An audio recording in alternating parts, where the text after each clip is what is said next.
So, before we go into our last body of teaching for this weekend and your practice, I would like to hear, first of all, if you have any questions about the demonstration. And after we go over some of your questions, I will also give some highlights of my own. Yes, please? At one stage, as you said, in the expansion, when you said something like don't focus too much on your body, but focus on the surroundings. Mm-hmm. Can you explain that? Yes, I thought someone will ask that point. Okay, so yeah, we have to understand it in depth, okay? For most of us. Could you please repeat? Yes. So yes, of course. So the question was, at some part of the expansion, I was guiding Julia to pay attention less to her body, but more to the space around her. I told her, don't make your body a point of reference, rather check how the space feels like. And the question is, why am I doing it, or why is it important? So, first of all, we have to understand that our tendency is to always hold ourselves, which is the way we feel or the way we sense the body, as our point of reference point. Ourselves is the middle of our experience, and everything that we experience is in the relationship between us and the world. What we teach people in expansion is slowly to become, let's say, the conscious faculty of the states.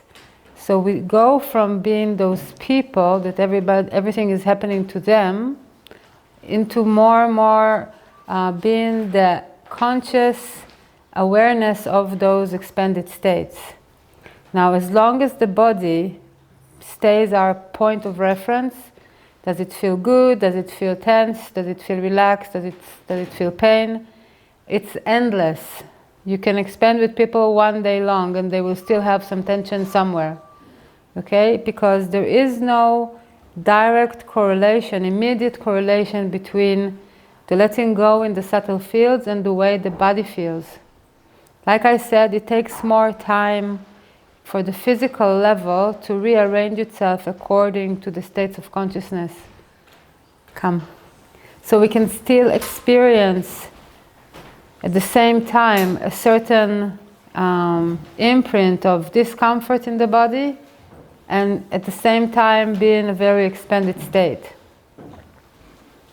And it's been my experience and many other people who work with this technique that when we don't focus so much on the body and pay attention to the states, as a result of that, as a byproduct, the body relaxes more and more. So it's very important when a person, when you expand with a person and you feel that he's very oriented around the way he feels in the body, to slowly take their awareness or their attention away from the body as a way to measure the state of consciousness, but more towards the state itself, the space around us.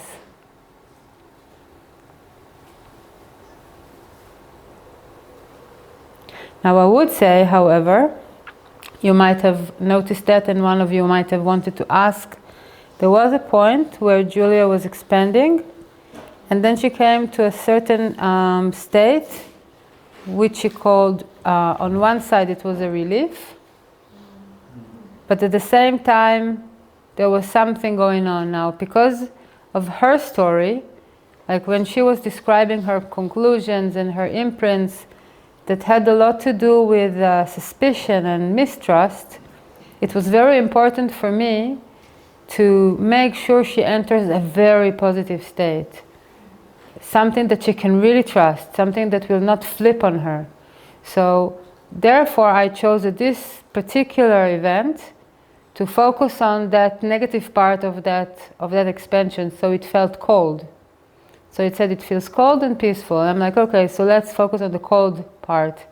And that's just because I'm very experienced. I knew that once we do that, we enter a very positive state, which was the last, that was later came the trust, and I didn't need to expand it anymore. I knew that if I would expand trust one more time, she will fly too high for me.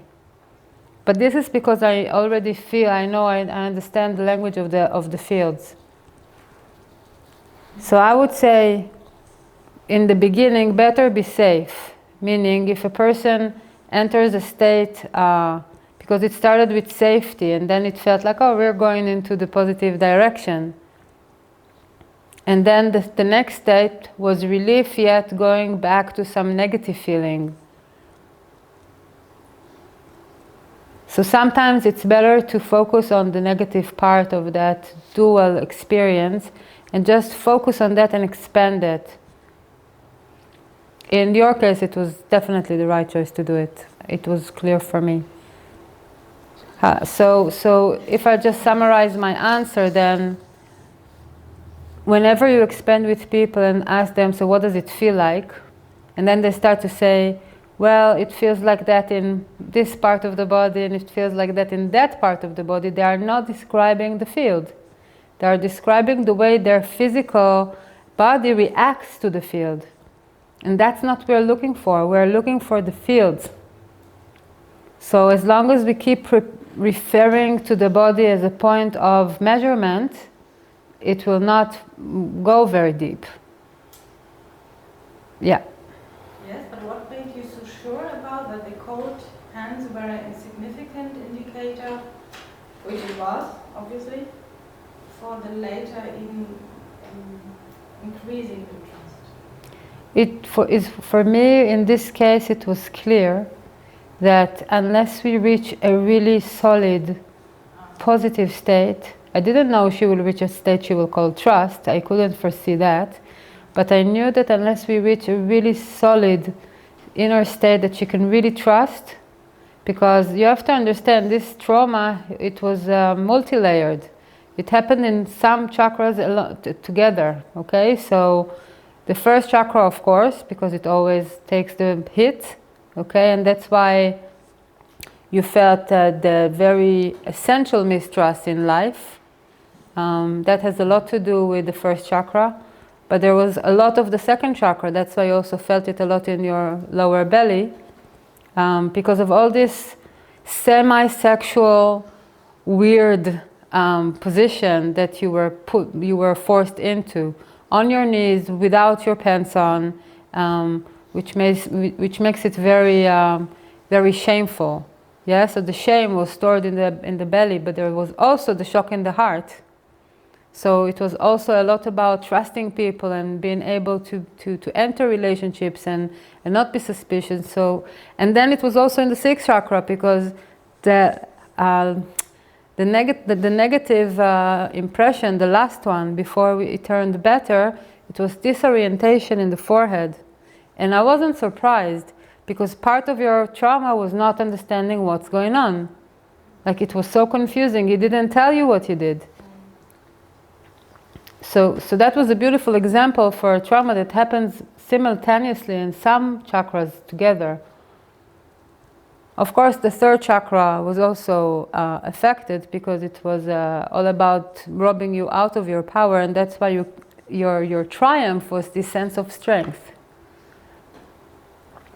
So in this case, it was clear that I needed to take her to a place where she can really, really relax and trust herself.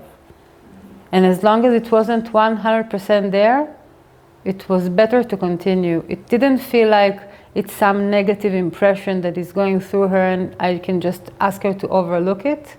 I knew that if I would do that and take her to all the conclusions, it will not stand, it will not hold. You were expanding the cold hands or arms? It wasn't the cold hand, it was just the feeling of cold. It was just feeling cold in that space, and it was felt in the arms.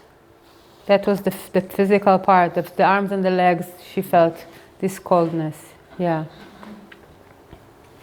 So remember, what we teach people is to stop referring to themselves as the center of event, But slowly, like that's the meaning of expansion. Our consciousness expands, and it becomes more interested in the vastness rather than this focal point we call myself.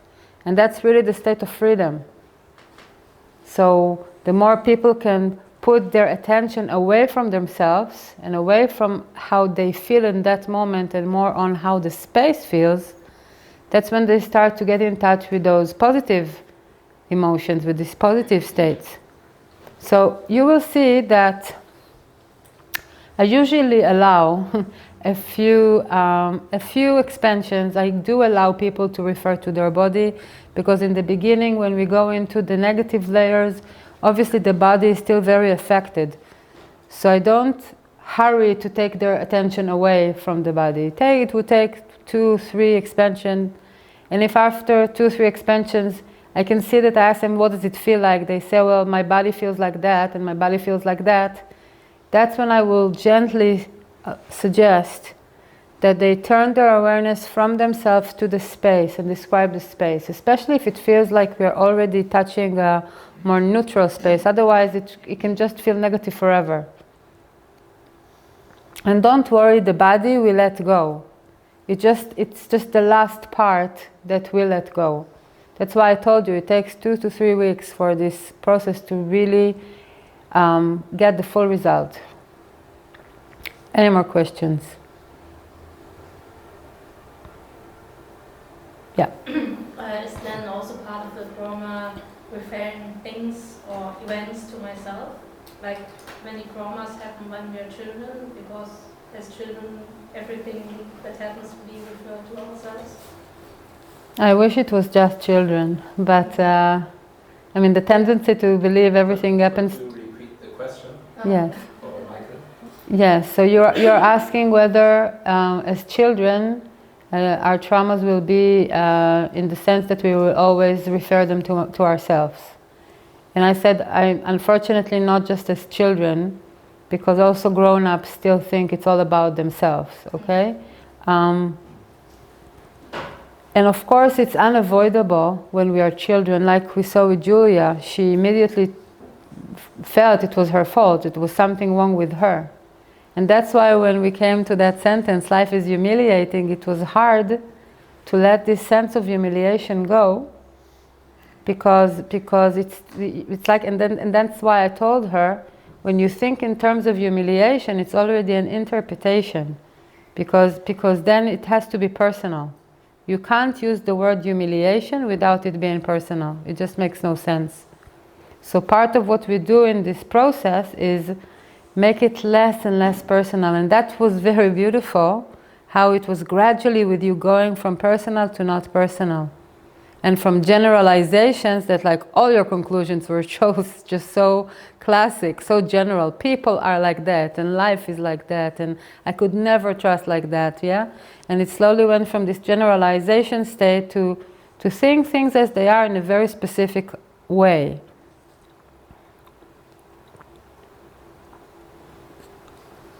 Any more questions about any other parts of the technique? Yeah. Is it possible to repeat the same thing, and would it have a different ending? What do you mean repeat the same thing? The same situation, take again and do the expansion, and would it run differently but come to a similar end? You're asking if it makes sense to take the same traumatic moment and go and follow this process twice? Yeah. Why would you do that? Perhaps because you are not, you haven't reached a successful end. You haven't come to a really positive, firm conclusion in the end. Well, let me say it like that. There is no reason whatsoever the process will not be fully successful if you take the person to the right state of consciousness. From the right state of consciousness, it will be easy for the person to go back to the event and change the memory. It will not be hard. The hard part is taking the person to the right state of consciousness. Once he's there, it will not be hard. Because from that state of consciousness, it doesn't make sense anymore to see it as a trauma as it was before. However, with some people, there are degrees of expansion. Okay, not everyone can reach such beautiful states like Julia just did. When she entered that state of trust, I knew where she was, and I knew I could trust that state, that it will be very strong. So with some people, their expansions into the positive states can be a little less potent, let's call it. And it takes them a little more time to enter the third field and to really be rooted there. Enough time to go through all this event again. In that case, if that is the case, and you feel that you couldn't exhaust it to the fullest, that maybe some of the imprints would still remain, then you can return it twice. I never did it, so I can't say it's something that I find necessary. I never had to, but it's theoretically speaking, it's possible. I would say that it would make more sense, for instance, in her case, this moment had a few possibilities. Okay, she had the possibility to go to the moment her dad entered the room angrily. She had the possibility to go to the moment he really hit her. Okay, there were a few moments in this story that she could have chosen. She chose that moment because now, today, when she went back to it, that felt the most important one. Because that moment affected her life later in many, many ways. I could take her again into the same memory, and we can go into a different moment. For instance, the moment of the beating. And her conclusions could be different. Not very different, but to some variation. Okay? I don't think it would have been necessary because usually when we choose from the state of relaxation, when we choose the moment of weakness, our system knows what it's doing. It's taking us to exactly where we need to go. And that's why you saw me asking, please make sure, is that the moment? And then she was contemplating between the moment her dad entered the room and the moment that we actually worked on, and then eventually she said, no, that's the moment. So I don't see really a reason to repeat the same event twice, unless you feel the person couldn't go deep enough and the level of his letting go was a bit superficial.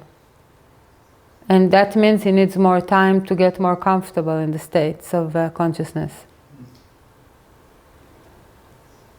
Good. Any other question? Yeah? It's section 16, I think. Mm-hmm. When you ask her to let go of how she saw the aggressor, Mm-hmm. you ask her also to let go of the self-blame. Mm-hmm.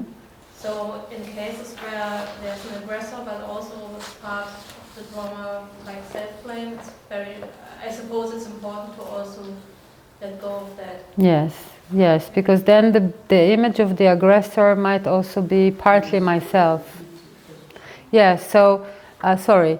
So Stephanie was asking whether, when I asked in section 16 Julia to let go of the aggressor, and then I asked her to let go of the self-blame. And is that necessary? And I said, yes, we have talked about it before. This is something you saw when I asked her about her father. So I assumed already, I didn't even ask her whether her father was the aggressor or not, because it was very obvious to me. So I asked her, describe to me the image of your dad and what he was representing. But then I asked her, is there any other element in this event that you could consider the aggressor? And then what she said, well, yes, it's partly me, because I feel responsible. If I wasn't a bad girl, he wouldn't come there and do whatever he was doing. So we need to write that down and later ask to let it go. Okay? Good. So if you will have any more questions about the process, we will still have time before we end today. But now I want us to proceed to our last important talk. Okay. So, if you remember yesterday, in the morning when we were starting to discuss trauma, I told you that in a moment of weakness, the brain goes into two modes. One mode is this whole traumatic event, and the other mode is the mind's attempt to regain power. Because that's what it does in a moment of weakness.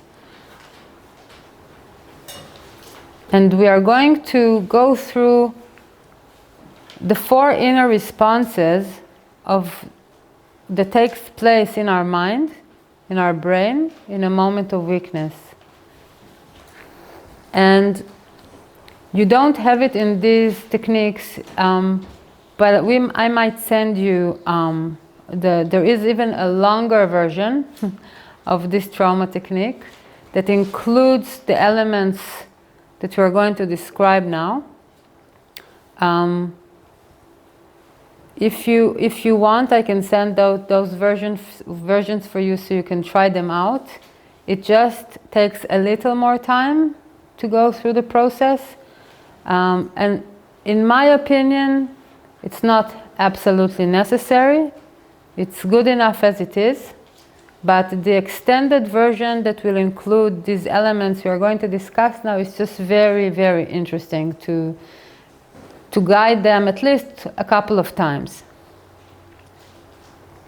Because it just makes things so evidently clear. So, the kind of process we are going to talk now, the inner responses to a moment of trauma, it starts with our brain's main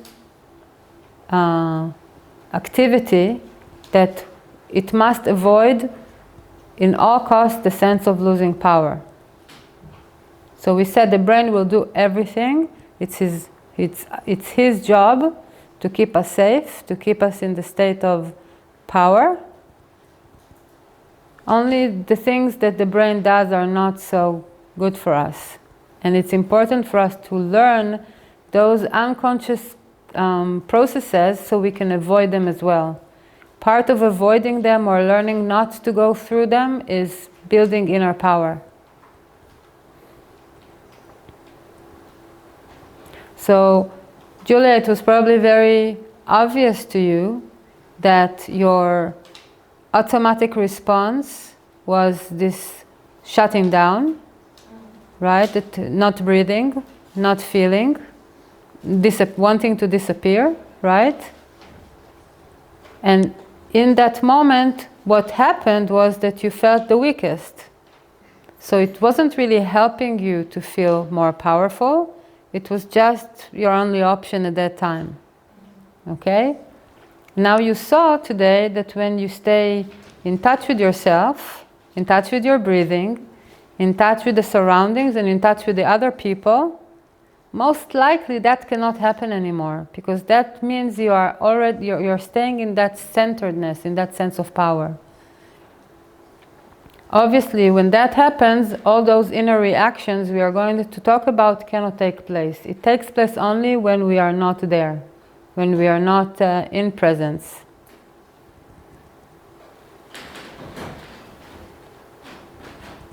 So, let's go on. So that's the first inner reaction that takes place in our being. We call it replacement. Replacement is the brain's reaction to loss of power, and it's the way the brain tries to find an alternative source of power in that moment of weakness.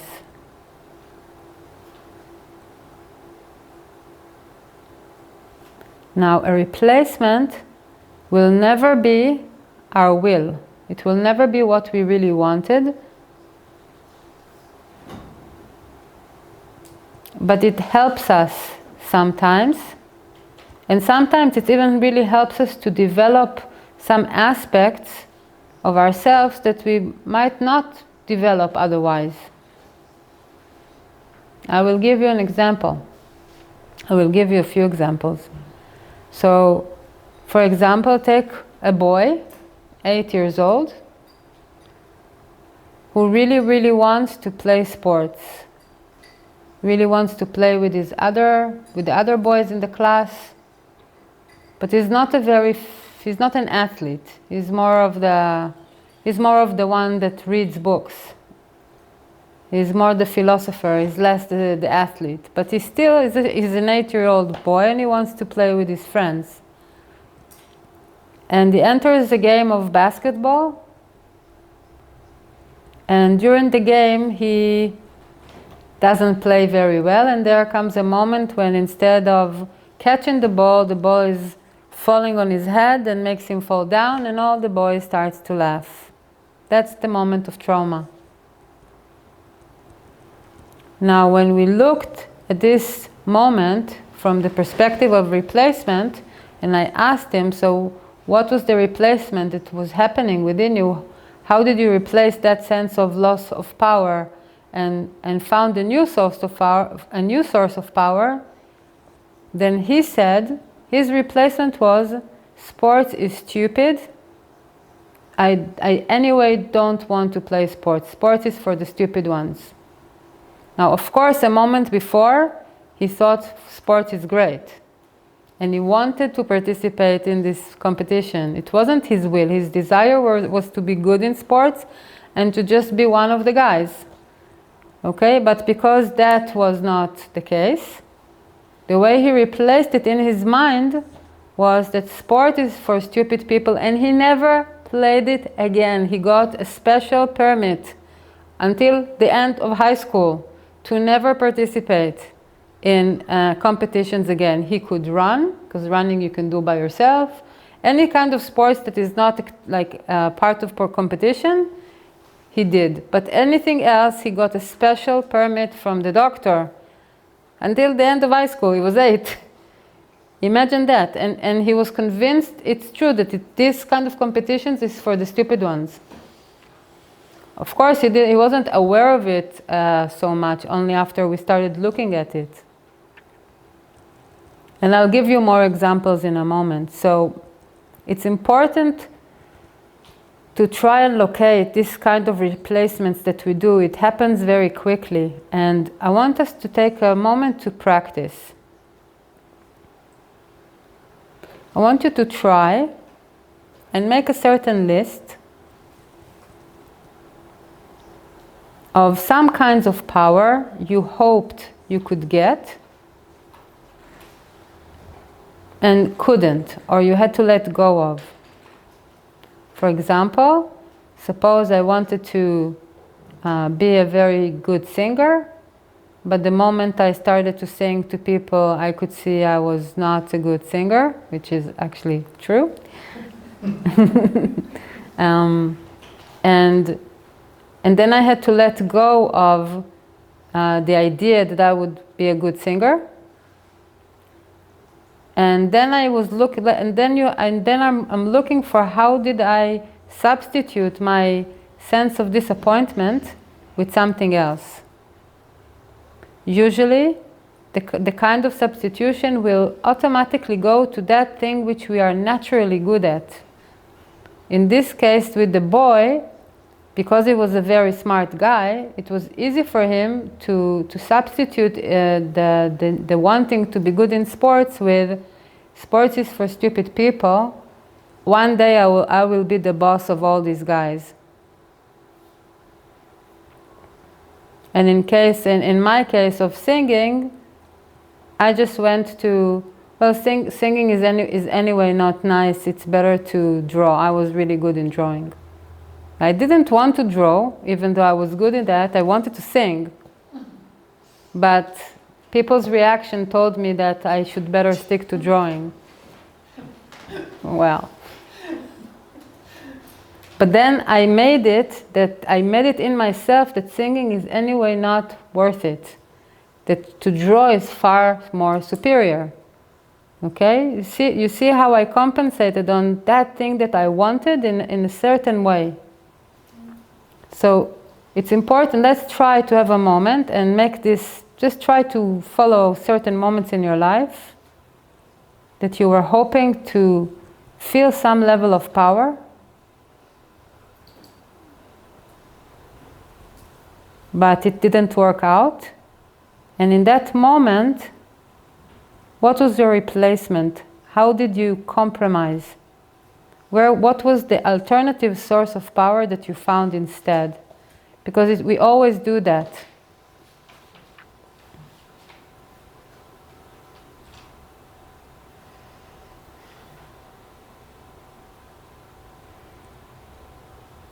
Especially you can look for the replacement that you had in a moment of loss, of like a really moment of trauma. So just try to think about it for a moment.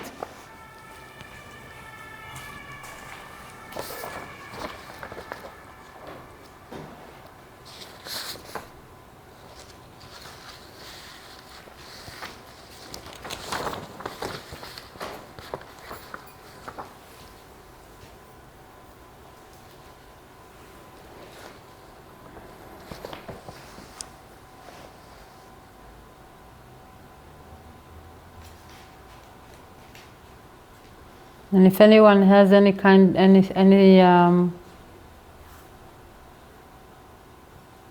to share, yeah, yes. Yes, it was for my family, married family. My husband has grown up in a really sure way, all was sure, father, mother, social thing. And so I developed, I was jealous of this security. So your husband's family was a very secure family, Yes, and you were jealous of his, yes, yeah, okay. And so I developed the thing that I'm much more intellectual than him. He's architect. he's intelligent, but my things is finishing now. I can understand, but all the time I treated him a little bit like a stupid one. Okay, so that's interesting. So you wanted to feel secure, yes, like your husband felt secure because he had this security in his family. Okay. And the way you were replacing your feeling of having no security like him was by putting him down and thinking you were better because you were more intellectual. So you were using your natural intellect capacity as a source of power, right? That's a beautiful replacement. Good, great. Anybody else? That's not so great. Well, it's not so great, but it's a great example.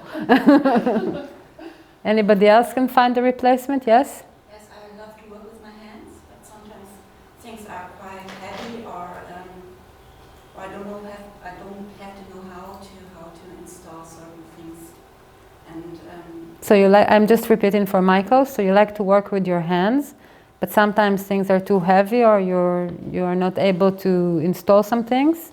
yeah, then I always tell myself, well, that's not the work for women. Okay. Okay. It's a work for men, yeah. So in that moment when you are failing to be successful in your handiwork, the way you compensate yourself for that weakness is by telling yourself it's anyway a work for men and not for women. Does that make you feel stronger at that moment? Yes. Yes, that's what replacements does, right? It's a comforting idea that you were anyway not supposed to succeed, right? Because it's men's jobs. Yes, wonderful replacement. Anything else? Yes? But I'm not sure which is the replacement. For example, in the past I wanted to be successful in my job at work, and I was until a certain event, and afterwards I thought, oh, success at work is not so important, it's only for people who feel not very confident with Of themselves. course. Focus on my self-development. Of course, that's a great example. So you were saying you were feeling successful in your work until a certain event where something happened, and then the way you were substituting, you were replacing the sense of loss of power because of that event was by telling yourself that wanting success at work is not so important. It's better to develop yourself. Yeah. Right? But this is so beautiful because your actual will was to be successful at work. And as long as that was working out for you, there was no problem with that concept. Right? The moment it was not going well, to compensate ourselves, we have to replace it. So we tell ourselves this lovely story, how all of a sudden, out of the blue, success in the work is really not necessary. And you have to understand when we do those replacements, the frustrated dictator in us stays unhappy because he knows that even though it feels better now, it doesn't feel so bad, it doesn't feel so weak anymore, it's not really what we wanted. You really wanted to succeed installing things with your hand. And you really wanted to feel secure. And you really wanted to succeed at work. And I wanted to be a singer. So what? Good. So we are starting to get replacement. I will give you some more. Yeah? Yes, sure. Because on that one, wanting to be successful, for example at work, I feel that a lot of my patients do this as a substitute for not feeling loved. So the chain goes like, I don't get attention or love for as I am, so I have to be successful to get the love that I want. Okay, so my question is, how do I know what is the substitute and what is really the first point? Okay. So I need to repeat that, right? Michael couldn't hear Anna, right? Yeah, okay, so I'll just repeat it to be sure. So you're saying that some of your clients use success at work, right? To substitute their feeling of not being loved enough or not being good enough. And they think that if they are successful at work, that will give them that sense of love and appreciation, right? Okay, now let me then make something more clear. The context in which we use that, and you will see it when I will send you the extended version of the technique, is that in that moment of weakness that we call the trauma, and after we ask all these questions and all the conclusions and everything, then I also ask the person, in that moment of weakness, what was the replacement that took place in you? So when we start to talk about replacements in this context, it's mostly in these moments of weakness. It's within the traumatic moment, not in general. However, of course, in general, a person who wants to be loved and tries to get that and then is disappointed, the way he would replace this feeling of weakness and compensate for it would tell himself that being loved is not important. It's more important to be successful. He will lie to himself because it will only be the motivation to be successful at work, will be only the motivation to eventually get what he really wants. And that's the love, which of course he will never get. Okay? It can never happen that way. Good. So now, let me give you another example. So there was one girl who, let me show you. Where is it? Yeah. Okay, so you remember the girl who was laughed at because of her accent? Yes. We talked about her before. So I asked her what was the replacement that happened, and her replacement was a very classic one. She developed an imaginary friend. Okay? Because all those people laughed at her and she felt she didn't belong. She felt she could never develop friendships. What she did as a replacement was developing a completely separated, imaginary life. And in that life, she was fantasizing on many good friends. She was writing every day in her diary, communicating with her imaginary friends. Now, of course, it's absolutely great that she could do that when she was a child. It really supported her loneliness. And it helped her, psychologically speaking, at that time when she had no better alternative, to feel better. And actually, it really developed her ability of writing. Later on, she became a novelist, just because she was writing these things to herself as a child. So you see, replacements, many times, they develop us in certain ways. So it's not always bad, but it will never compensate for what we really want, which was those children to want to play with her, not laugh at her. So it becomes more clear, right? Nachon? I'm speaking Hebrew to you. What's next? Okay, so let's go to our next one, compensation. So compensation and replacement are not so different. It's just a variation of replacement. Many times the compensation would be a certain thought.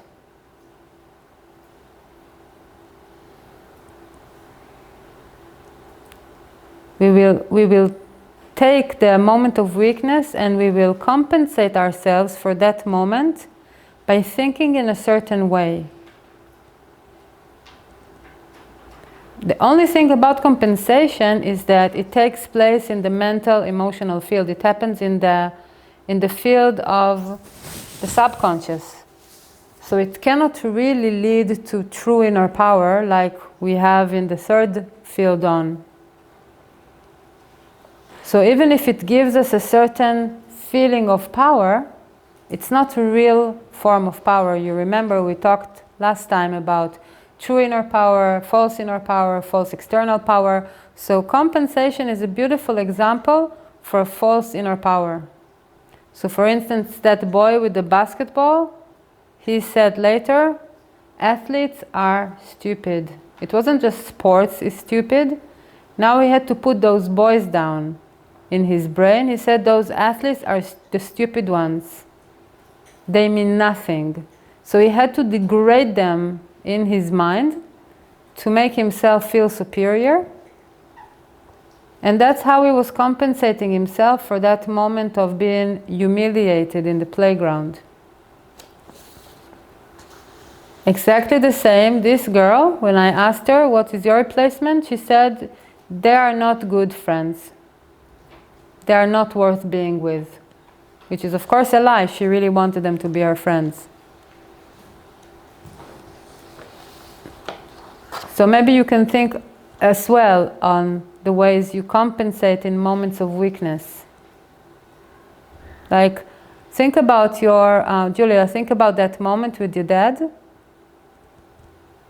And in that moment when you were feeling really weak, how did you try to compensate yourself? I can manage on my own. I don't need anyone. That's a great thought of compensation. Which of course is not true, because then we feel so lonely, right? We don't want to manage on our own, and we don't want to, it's not true. But we think that way because at that moment of weakness it helps us. That's what the brain does. It helps us to feel not so out of it. It regains our power. Just not in the right way. There was another amazing event, like that I had another trauma. I can give you an example. This woman, she was married. One day she got a phone call from her husband's secretary when her husband was abroad. And the secretary told her that her husband is not the man she thought he was, that her husband was having a passionate affair with her for the last 5 years with the secretary, and that she was not even the first one, that there was another secretary before her that he was unfaithful with, and now he's got a third woman, and she wants to harm her husband together with her, because now he's cheating on both of them. That was the phone call. Imagine that. She had no idea. She didn't even suspect to the least her husband, okay? So this is a moment of weakness. I wouldn't like to get that phone call, seriously. I mean, that's not nice. Okay. So, when we were going into her reactions, and we got to the question of replacement and compensation, so her replacement was very interesting. She thought, love can conquer everything. He will never leave me. That was her replacement. Because that woman was saying something and she was, no, no, no. And then, to compensate herself, she thought, this woman, this secretary, she's a whore. I am the true wife and she's a whore. Even if it was true, then she's a whore. Okay. Of course, that can never give us power to think like that. In that moment, it just helped her to breathe. So compensations can have different forms.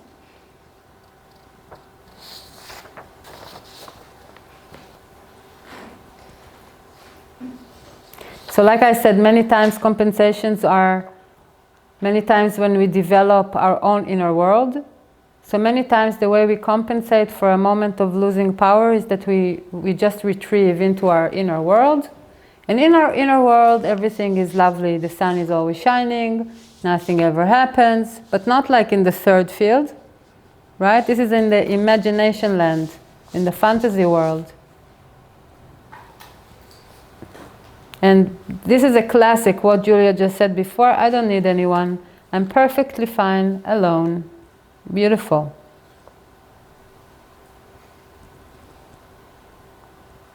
And it was Nietzsche, I think, who spoke about it in a very interesting way when he described what he called the slave's morality. So he was a great inspiration for Shai when Shai was writing Power Psychology. Because Nietzsche was speaking about how there are the masters, the ones with the power, and there are the servants, the ones who are weak. And what happens to the servants in the moment of weakness, they start to develop the afterlife. Okay? So these bad masters, I cannot do anything to them now because I'm too weak, but there will be an afterlife, and in the afterlife it's called hell, and in hell they will be punished. So we are developing all those funny ideas about hell and heaven and afterlife and punishments just because in this moment there is nothing we can do. So we escape to those fantasies.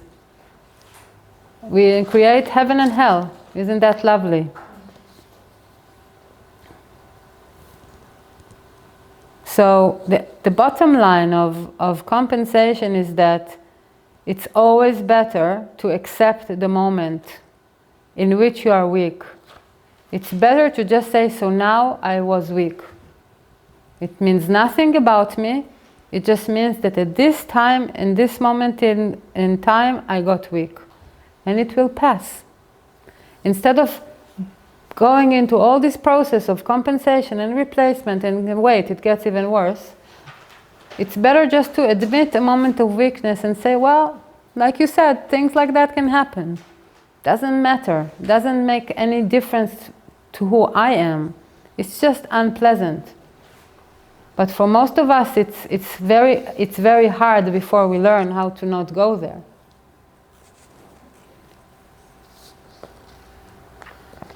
So then it gets even worse. It gets more complicated. It goes into revenge. Sometimes it's not enough to replace our power, our lost power, or to even compensate ourselves with our thoughts. Sometimes we even need to take revenge. Now, for most cases, revenge will be an internal fantasy. It will not be really something that we actually do. Most people are not courageous enough to actually go through with a revenge plan. But everybody takes revenge in their mind.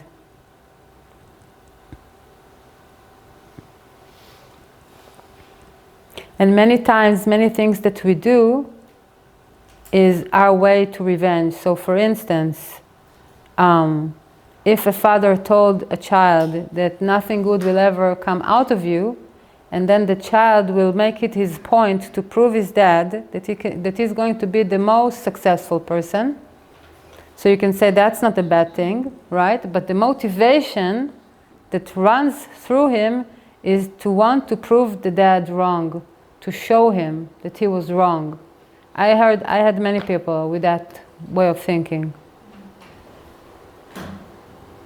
And no matter how successful he became, he was still weak from the inside. And he was always afraid to lose this external power, because that was his source of power.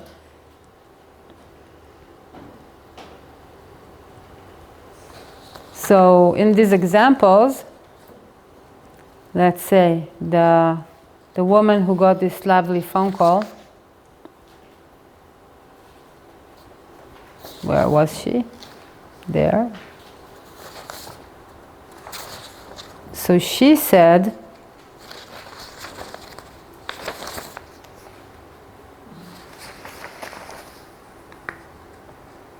wait, where is it?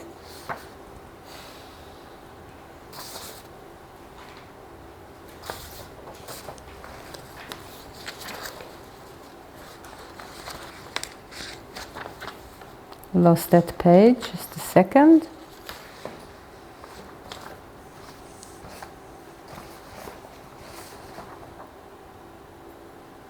Okay, I'll take another example because I'm not finding the page for this moment. But for instance, that girl with the funny accent that was laughed at, so the way she revenged was she actually posted on social media about one of those people a false story. She actually did that. So she took revenge in the external world. She made up a story about the leader of this group of children that was shaming him. She did that. So it can also be like that. Or let's see, there was another one, very interesting story.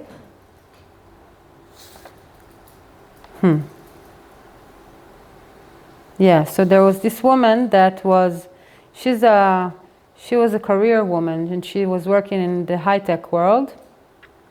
And she was in a competition with another person who is going to get promoted at work. And she was constantly being told by her boss that she is going to be the one who's going to be promoted, that she has nothing to worry about.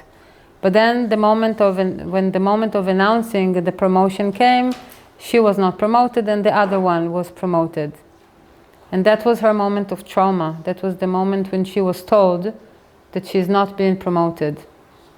And when we went into this sequence of replacement and compensation and everything, so the way she compensated herself was she was thinking about this other woman who was promoted, and she told herself that this woman must have slept with the boss to get promoted. She must have done it. And she was talking with her colleagues as if that was true. She was shaming that woman. And the way she took revenge was she went to her boss and she told him, if I'm not getting promoted here, then I quit. I'm going to be promoted somewhere else. And she did. And when we went into this story, and I asked her, well, was that like a really clever decision? She said, no, it took her 6 months to find a job. So the things we do in that moment of weakness sometimes are not so clever. And I know it's hard when we start going in and we're going through this sequence of replacement and compensation and revenge, it's not so nice to get in touch with it, because that's when we get to see this little dictator very clearly. Okay? All the violence and anger and the resistance that we have inside. We just don't accept it, that sometimes we are the weak ones.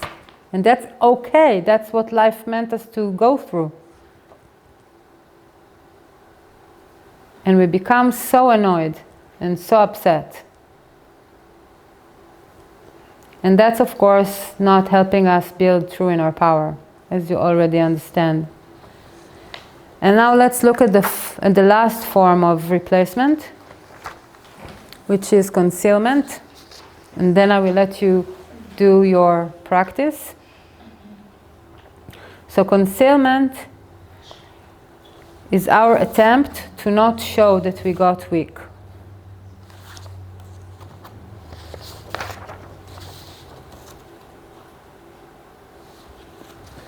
It's our attempt to pretend that nothing really happened. We don't let other people see. So Julia wouldn't let her father see that she got really hurt. She would go into, well, I anyway don't need him. He will never see that I need him. He will never get the satisfaction, for instance. Yes? So this is some kind of mask that we put on ourselves.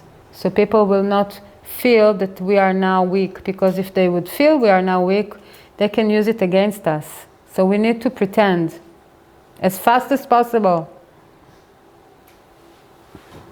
So you know sometimes how people blush when they feel, sometimes when they feel a bit weak or they don't feel confident. So blushing is a physical reaction. It's very hard to conceal it, right? So if you will pay attention, many people just do that. They just put their hands on their face, just so you don't see now they're blushing. Or they'll do some physical thing, just it's not conscious. So in the case of this woman who was not promoted, before she quit, because she was still there for a while, she was coming every day to work. She said, how she said it? I was coming to work like a diva. I was being even more sure of myself on the surface, like it's their stupid decision that I was not promoted, and everyone will now see that it was me that was supposed to be promoted. So that was, of course, covering her absolute humiliation, but that's how she tried to conceal it.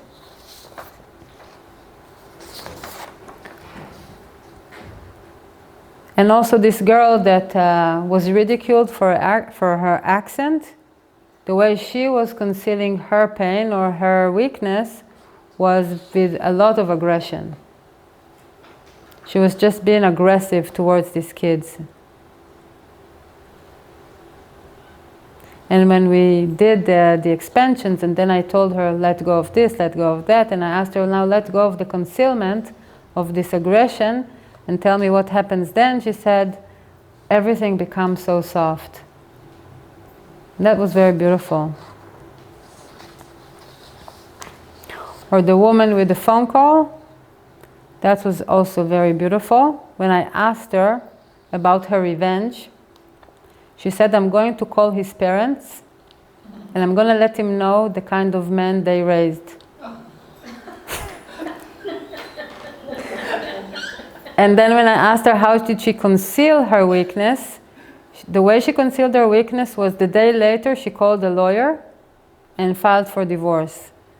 So he would never see her weakness. She was assuming the position of the aggressor, of the one who's pushing now towards divorce, even though she did not want to divorce. And I worked with this woman for 1 year around this divorce. It was very hard. So I want you to take the time for your other side of the practice. So if you have any questions, keep them for the last part, unless it's really important. Just about the concealment. Okay. What about self-concealment? it happens to me that I conceal weakness before myself. So I notice. So you're asking, well, of course, all these forms of gaining inner power back are usually not conscious. Okay, this is something that happens really fast in our being, and we are not usually aware of. We take it for granted that this is okay to think like that or to act like that. Okay, so